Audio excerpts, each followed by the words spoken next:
พอเพิ่งเราทักว่าน้องได้เข้าไปอ่านคอมเมนต์แล้วบ่ว่าน้องเข้าไปอ่านแล้วคอมเมนต์ตัวใดคอมเมนต์อันในคลิปตัวใดคลิปบ่เพิ่งมาถ่ายน้องเมื่อวานนี้เลยแล้วเขาคอมเมนต์แ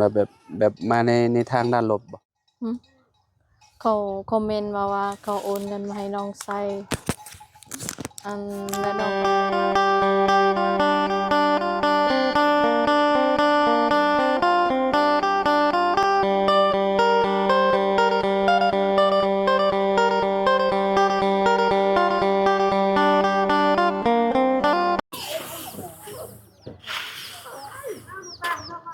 อ้าวสบายดีและสวัสดีเนาะพ่อแม่พี่น้อง FC เบิร์สสู่คนเนาะเปิดมาบัดนี้พี่น้อยเนาะน้องพัวเพิ่นเก็บกู้เข้าแล้วพี่น้องเนาะเก็บไว้แท้น้องมันบ่ได้แดดเลยฮะมันบ่ได้แดดเลยมันสิคักตากแต่เช้าพุ่นบ่นี่โดยอืมตากให้มันแห้งพี่น้องตากแห้งแล้วเพิ่นก็สิเอาไปสีเนาะโดยต้องพัดอีกบ่นี่เนาะโดยเพราะว่าเบิ่งมันนี่คือมีแบบเข้าแบบรีบลายอยู่พี่น้องเอ้ยเนาะแต่ว่าเข้าให้นี่เม็ดใหญ่อีหลีเนาะยอมรับว่าเม็ดใหญ่พี่น้องเอ้ยโอ้โคตรใหญ่เลยสีนี่ก็คือสิบ่เสียหายหลายดอกครับว่าเนาะมันเม็ดใหญ่เนาะพ่อเนาะโดยเมื่อวานนี่เพิ่นก็ว่า เพิ่นสีเข้าเองเมื่อวานพี่น้องเอ้ยเนาะเฮ็ดข้าวต้มให้กินพร้อมชิมเบิ่งแล้วกินชิมเบิ่งนำซองเบาไล่เนาะซองเบาไล่แล้วก็ซองเบาบุญนะเนาะ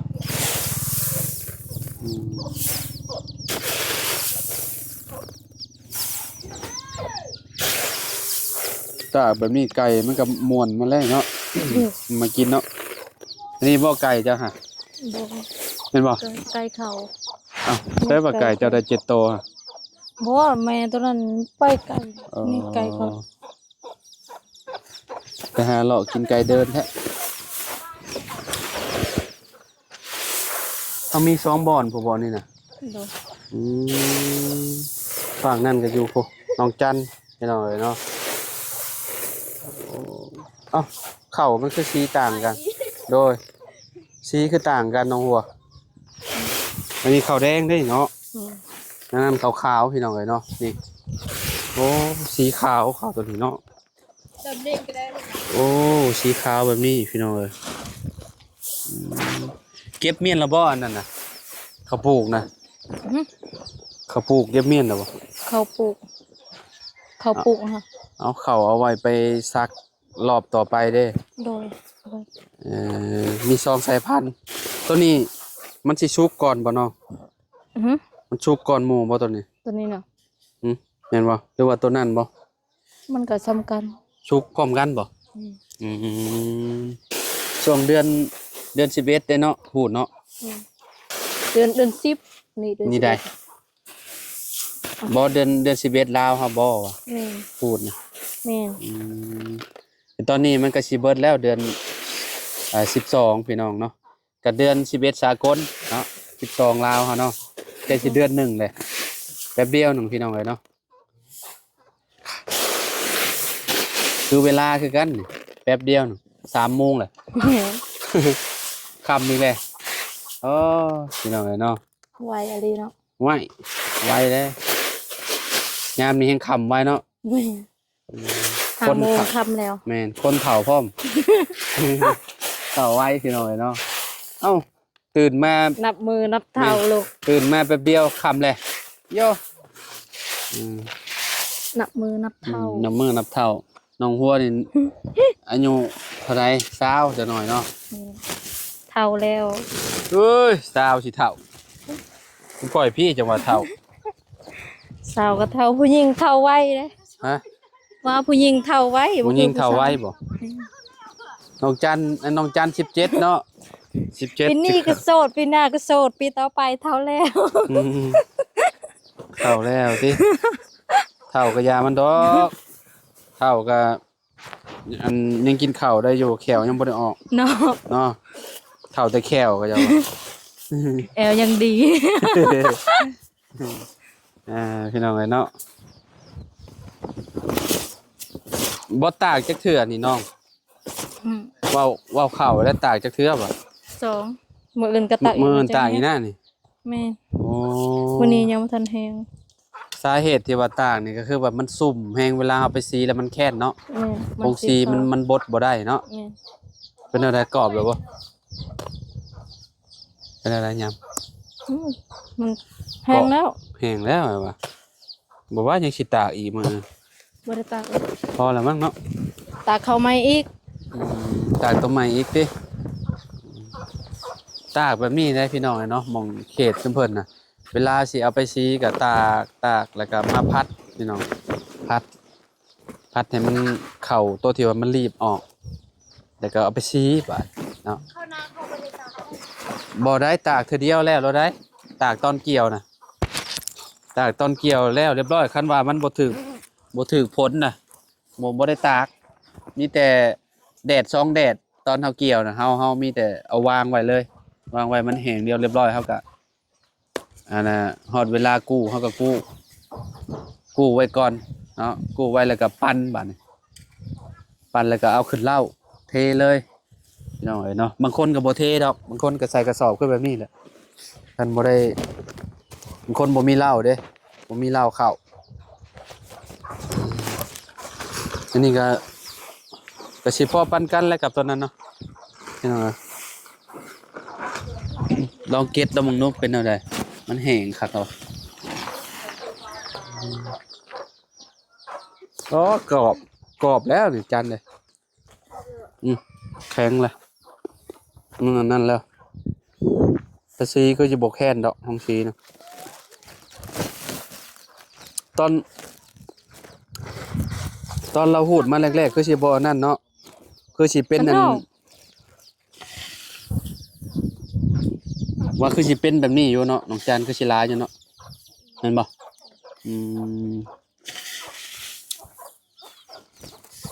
แต่ละมื้อพี่น้อยเนาะชีวิตเนาะคนเฮานี่บ่มีแนวหนึ่งก็ต้องแนวหนึ่งพี่น้อยเนาะแม่นแล้วว่ะน้อง โอ้ก็เบิ่งพี่ก็ได้น้องจันเฮ้ยเฮ็ดหยัง เข้ามาที่ชั้น ไปดิ ป้า สวัสดีสวัสดี เขาได้นะ โอ้เราได้หลายเด้อ บ่ได้เว้ย อ๋อมาอันนี้นี่เนาะ เย้ โอ้ทางนี้ ผู้นี้ได้ อ๋อต้องของจนหนักเฮ้ยมียังนะปลายังนี่ ป้าได้ทั้งปลาดุก ปอปลาคอปลาดุกอ๋อพี่ ป้า น้องเนาะ ได้หลาย มาเนาะเจ้าเนาะ มานะดิ น้ำห้วยเลิกบ่ อยู่ตัวละทุกคน อืม เย้เหลือปืดทัก ไปแล้วพี่น้องเนาะมานคนนี้ ได้อะ เอ้ย เอ้ยคือแล้วก็ได้ กือบ่นั่นน่ะ แม่ อ๋อเราซื้อกือบ่ บ่ซื้อ อ๋อเจ้าตั้งให้เล่าบ่ เราเป็นคือเด้เขาก็ อ๋อเราว่าบ่ได้เอ้ยใบเนาะ อืม ม ซื้อเราหันซื้อเต็ม ซื้อไอเต็ม เต็มบ่รู้มางองกัน แม่นบ่ ว้าวไปเลยตกลงแม่นบ่เราซื้อเต็มมาเลยบ่ เด้น่าจะรู้มางองบ่มาเต็มเหรอ เออ เราซื้อเต็ม เรียกว่าปิด แม่นเยอะจ้ะเนาะพี่น้องเอ้ย แต่ว่าเราเป็นใบเขาก็เอิ้น เราเคยมีครอบครัวได้เนาะแม่นบ่ตอนนั้นน่ะ แม่น อืม โอ้ผัวเราหลายเด้ ฮะ ผัวเรา ผัวหลายเอ้ยเมื่อกี้นี่ให้ได้ 2-3 คนมื้อได้ผัวเรา โอ้ย2-3 คนหนึ่งบ่หลายสำนั้นผัวหลายมันต้องระดับประมาณ7-8 คน เอาลี เอา แล้ว สำนันกันหลาย ฮะ ขนาดเฮาคนบ่ได้คือผู้หนึงยังบ่ทันได้ เจ้าคนบ่ได้กือคือลาวก็ได้คนเดียวหนึงก็ เนาะพอแห้งเลยเนาะ แฟนขนาดได้คนเดียวเขายังทิปเอา เจ้าสู้ลาวบ่ได้ค่ะเนาะเอ้ยเต็มบ่3-4 คนว่าซั่นเราเคยมีลูกแล้วเนาะน้องเนาะ แม่น ได้ลูก เราเอาผัวเราครั้งแรกอันเราเคยมีลูกแต่ว่าลูกเราเสียนะ อืม วันนั้นเราเอาผัวผู้ที่สองผู้ที่สามบ่ได้ ตอนนี้เราอาศัยอยู่เฮือนหมอพรชัยเหรอว่านึกว่าเราไปอยู่บนใหม่แล้วนั่นน่ะ เรานอนอยู่พุ่นแต่ว่าเราอยู่เฮือนเราเองตอนแรกแล้วเราก็ไปนอนอยู่พุ่นก็คือตอนแรกเรามานอนอยู่กับน้องพรชัยแม่นบัดเวลาเฮ็ดอยู่เฮ็ดกินอยู่เฮ็ดอยู่พุ่นอยู่เพิ่นลาวเองเราอยู่เฮือนเราเอง เราเคยนอนตลอดบ่อยู่นี่น่ะแม่นอืมโอ้เนาะคนเว้าบ่ได้ก็มีลูกมีผัวหลายเนาะจักเจ้าไปจีบกันไปได้เนาะแบบว่าเขาเจ้ากับคือกันบ่หรือว่าจังได๋หรือว่าโอ้เว้าบ่ได้คนดีขนาดอืมเขาโทรเขาคุยทางโทรศัพท์เขายังเว้าได้อ่าเขาฮู้ภาษาเราเว้าเอ่อก็คือเว้าได้ปกติคือซุมเฮาเว้ากันนี่แหละติคนที่ว่ามาจีบเราน่ะ แม่นอืบัดอยู่นำกันแบบว่าสื่อสารกันบ่รู้เรื่องก็เนาะคนเฮามันก็ต้องแยกย้ายเนาะเจ้าว่าบ่น้องบ่ฮู้คือกันเอานอกจากคนที่ว่าแบบเป็นใบ้คือกันแบบนี้นะให้อยู่นำกันแล้วก็ใช้ภาษามือแบบนี้เนาะแม่นแบบคือเฮาเว้าได้เพิ่นว่าเมียเพิ่นเว้าบ่ได้แบบนี้บางทีอาจสิแบบว่าสิฮ้องสิแปลก็ต้องเอามือแปลแม่นมันต้องไปแบบเรียนเด้อันเวลาอันสื่อสารกันนี่คนใบ้นี่ก็เจ้าสิมีแบบว่าภาษามือหั่นน่ะใส่มือแต่อันนี้หูเราได้ยินปกติเนาะโดยแต่ว่าเราว่าบ่ได้ซื่อๆพี่น้องบางคนน่ะหูบ่ได้ยินแต่ว่าปากได้บางคนเนาะโดยอันใบ้กับหูบ่ได้ยินมาเว้ากันนี่สิเป็นจังไดเนาะเออสิไปคนละเรื่องกันนี่ได้หั่นเนาะแม่นพี่น้องเอ้ยเนาะเคยเบิ่งบ่นิทาน ฮะนิทานหูดีกับอันคนตาบอด เอพี่น้องเอ้ยเนาะผู้หนึ่งผัดปากได้ผู้หนึ่งผัดตาบอดบัดนี้ชวนกันไปเว้าไปคนละเรื่องขนาดว่าเราบัดคือแลนี้ตรึบในเนาะตัดอันนั้นไปให้แน่แล้วบ่โดยอืมไปเบิ่งหม่องเฮ็ดสวนครัวก่อนจักเล็กจักหน่อยเนาะคือเห็นในช่องบ่าวไร่นายน่ะนะช่องบ่าวเพิ่งหั้นนะเอ้ยอันนี้ก้นออกได้บ่บ่ ก้นบ่ได้ติเนาะเฮ็ดแต่ บ่ได้เนาะหึใช่มุมใดมองนี่แต่ว่าสิออมไปฮ้อไม่นใช่ลากหัวเจ้าบัดนี้อันนั้นโดยบ่ได้จะสิลงมือยังบ่มีมุงหึบ่มีแยงเฮาสิออมอ๋อต้องมีแยงได้ติคะแนนบ่มีนี่อันงัวเหยียบงัวไก่แล้วก็สัตว์ไก่ติสิเข้าไปแม่นสิสำคัญน่ะไก่แหละไปไก่คือแบบมันมาหาสากินเหยื่อแถวนี้น่ะเวลาจะปลูกเจ้าก็บ่ได้กินดอกมื้อนี้นี่ไก่นี่พี่น้องเอ้ยตาเนาะอ้อลิตรกมาหอย มันลดอย่างยากพี่น้องเอ้ยเนาะมันบ่มีอันนี้ เรียบอำเภอเนาะมานี่อ้าว โอ้ยเนาะอ่า เบาไล่สู้ๆยกมือเดียวขึ้นรถเบาไล่เอ้ยตัวนี้น้ำเบาไล่ตัวนี้น้ำโดย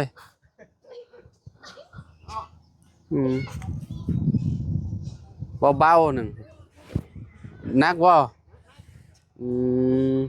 เจ้าก็เสริมพลังข้าวเหนียวพร้อมปุ๊บโอ้พี่น้องเอ้ยโอ้เอ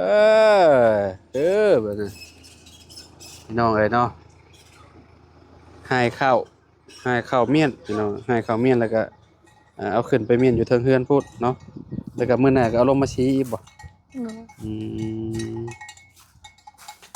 จะจูดเอามาได้แซ่นี่เนาะจุมื้อเช้าจูดตอนเช้านี่เลยบ่เนาะมาเพิ่งเขามาหาเจ้าบ่บ่เพิ่งบ่เพิ่งเข้ามาหาแต่ว่าน้องจุดแล้วบ่เข้าเราเข้ามาเมื่อวานนี่เมื่อวานนี้บ่เราเข้ามาหาเจ้าเมื่อวานตอนเช้าเรามาหาเจ้าแล้วบ่มื้อนี้นะเรามาแล้วมาแล้วเราเว้าแนวใด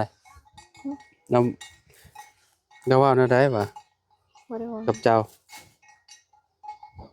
เอาเจ้าว่าคอมเมนต์แบบใดเคยได้ยินข่าวๆเจ้าเว้าโดดบ่เพิ่งเราถามว่าน้องได้เข้าไปอ่านคอมเมนต์แล้วบ่ว่าน้องเข้าไปอ่านแล้วคอมเมนต์ตัวใดคอมเมนต์อันในคลิปตัวใดคลิปบ่เพิ่งมาถ่ายน้องเมื่อวานนี้เลยแล้วเขาคอมเมนต์แบบมาในทางด้านลบบ่ เขาคอมเมนต์มาว่าเขาโอนเงินมาให้น้องใส่แล้วน้องก็บล็อกเฟซเขาแต่ที่จริงอะน้องบ่เคยได้เฟซเราแล้วก็บ่เคยได้เงินเราจักกีบถ้าก็คือก็คือในคอมเมนต์นี่เพิ่นเพิ่นคอมเมนต์มาว่าเจ้าได้เงินเพิ่นมีหมื่นเท่าใดประมาณ10,000กว่าบาทแล้วอะหนึ่งหนึ่งหมื่นกว่าบาทเนาะและเจ้าน่ะบล็อกเฟซเพิ่นมีเอออันเขาว่าโอนเงินน่ะน้องอยากฮู้ว่าเราโอนเงินให้น้องใส่แล้วโอนทางไผโอนไปโอนมาทางไผทางใดหึส่งบ่ไล่หรือว่าส่งบ่ลาหรือว่าส่งบ่บุญส่งบ่จันทร์น้องก็อยากฮู้อันนี้น้องบ่เคยได้มีแต่ผู้ใหญ่ใจดีทั้งสองบ่ไล่เขาโอนเงินมาให้น้องใช้น้องก็สิฮู้อยู่อืมอันนี้เราว่าโอนเงินให้น้องใช้แล้วน้องบล็อกเฟซเขาน้องบ่ฮู้ให้น้องสาบานก็ได้น้องบ่เคยได้เฟซเขาแล้วบ่เคยได้เงินเรา โอ้ก็คือเงินหมื่นหนึ่งนี่ว่าฝากมาส่วนโตัวติ ก็บ่ฮู้คือกันน้องก็ยังบ่ฮู้อืมเอาพี่น้องเอ้ยเนาะเพิ่นคอมเมนต์มาเนาะแบบว่าบ่ฮู้ว่าแบบใดนะนี่แบบอยากปั่นบ่หรือว่าจังใดเนาะเออแต่ว่าเจ้าโตน้องเพิ่นว่ามันบ่แม่นความจริงเนาะแม่บล็อกเฟซก็บ่เคยบล็อกบ่เคยบอก เออแต่เพิ่นบ่ฮู้ว่าเพิ่นน่ะและเป็นไผเงินพี่น้องเอ้ยเนาะเงินน้องก็อืมบ่เคยได้มีแต่อืมน้องได้เงินใส่แต่อืมแต่ตอนนั้นหันส่งบ่หลายอืมอ้ายใหญ่ใจดีอืเรามอยู่ทางฝั่งไทยเราโอนเงินมาให้อันนั้นแม่นแท้แม่นอืแท้มอันนี้น่ะบ่แม่นอันนี้นะพี่น้องเอ้ยเนาะเออ จักเพิ่นคิดจังใดเนาะเพิ่นคอมเมนต์มาแบบนี้เนาะคิดว่าน้องฮัวน่ะบล็อกเฟซเพิ่นพี่น้องจหรือว่าริงๆแล้วครับเราไปโอบ่นให้ใช่เลยผู้อื่นเนาะบ่จักน้องก็เนาะบ่ฮู้คือกันน่ะมาใส่ให้กล่าวหาว่าเจ้าติแม่นโอ้ยเนาะพี่น้องเอ้ยเนาะมันเสียมันเสียหายได้แบบนี้เนาะแม่นอืเขามคนอื่นเขาบ่ฮู้เขาก็อืมว่าน้องแม่นเป็นคนบ่ดีแม่นก็หลอกเอาเงินเราแล้วก็บอกอ่าเฟซเราทิ่มแม่นแหละ FC เพิ่นบางคนเพิ่นบ่เข้าใจนะเพิ่นก็สิไปแม่นอ่านคอมเมนต์ที่ว่าคอมเมนต์มาในช่องบ่าวเพิ่งเนาะอืมแล้วก็คิดว่าน้องฮัวนี่ไปเป็นตัวตัวเอาเงินเขา เงินเพิ่นแล้วก็มาบล็อกเฟซเพิ่นแบบนี้นะแม่นพอพี่น้องเอ้ยเนาะได้เงินใส่แล้วก็บล็อกทิ่มอืมเฟซเขาอันนี้น่ะมันบ่แม่นความจริงเนาะแม่นอ่ก็คือน้องเพิ่นก็อ่าเว้าความจริงพี่น้องเอ้ยเนาะบ่ได้ว่าสิมาตัวเนาะแม่นน้องเพิ่นกล้าสาบานได้เลยพี่น้องเอ้ยเนาะอา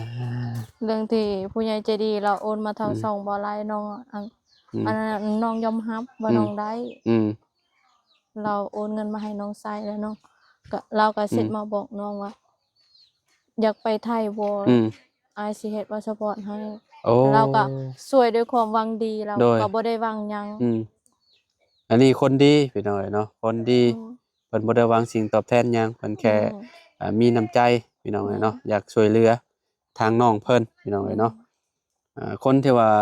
คอมเมนต์มาหาจักช่วยหรือบ่เนาะพี่น้องเอ้ยเนาะอาแต่ว่าเราว่าเราโอนแท้เราโอนมาทางช่องอืมช่องไผน้องก็อยากรู้ช่องผู้นั้นผู้นี้ก็ต้องเว้ามาแหละเนาะแม่น อันนี้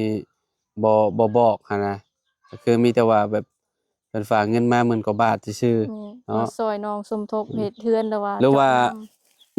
หรือว่าเจ้ามีบัญชีส่วนตัวบ่ฝากให้เพิ่นบ่ ำน้องบ่มีอืบัญชีบ่ได้มีหรอว่าแม่นบัญชีอืมลาวบัญชีไสก็อืบ่มีมบัญชีทางร้านก็บ่ได้มีบ่แถวนี้บ่มีเอ่อคะแนนมีก็ต้องเนาะเอาสลิปมาให้เบิ่งเนาะแม่นการโอนเงินหั่นน่ะเนาะอันนี้จักโอนเงินให้ไผเพิ่นมากล่าวหาน้องฮัวหั่นน่ะแม่นว่าน้องเพิ่นบล็อกเฟซนู่นนี่นั่นหั่นน่ะพี่น้องเอ้ยเนาะอ่าที่จริงมันบ่แม่นเนาะ FC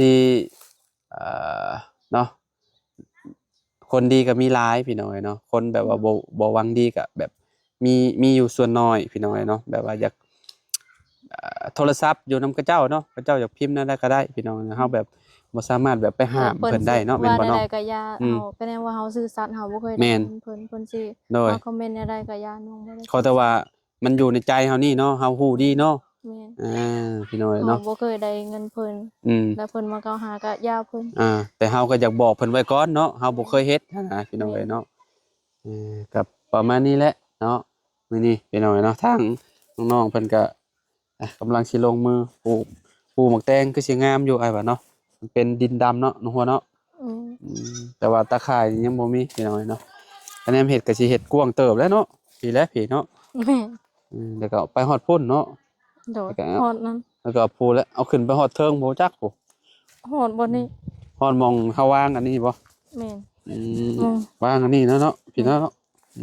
ใช้ตอนนี้เลยนี่เขาว่าเนาะ แม่น พอดีงามเลยพี่น้องเอ้ยเนาะ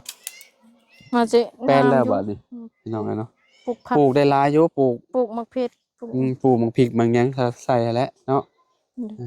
ไปซะพี่น้องเอ้ยเนาะอยู่ดีมีแฮงบ่สุขสุขคนเนาะ ขอบคุณหลายๆเด้อพ่อแม่พี่น้องเนาะมื้อนี้ก็